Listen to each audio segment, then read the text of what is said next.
আসসালামু আলাইকুম বন্ধুরা, আরো একটি গল্প শোনাতে চাই। এক বাবা তার ছেলেকে নিয়ে খুব চিন্তিত, কারণ ছেলেকে বিয়ে দিতে পারছে না।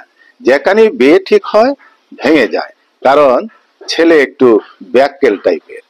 আরো একটি বিয়ের আলাপ চলছে, ছেলে দেখতে আসবে মেয়ে পক্ষ।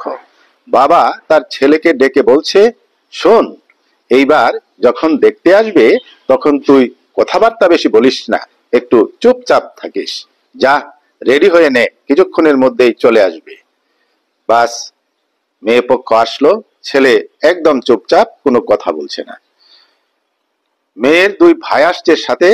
এই দুই ভাই যায়া ছেলেকে বারবার বলছে এটা সেটা, কিন্তু কোনো উত্তর দিচ্ছে না। আরেকবার একজন আঙ্গুল দিয়া গোটা দিয়া বলে, এই তুমি কি ব্যাককেল নাকি, কথা বলছো না কেন? ঠিক তখন ছেলে বলে উঠল, আব্বু বুঝা ফালাইছে, আমি যে ব্যাককল বুঝা ফালাইছে।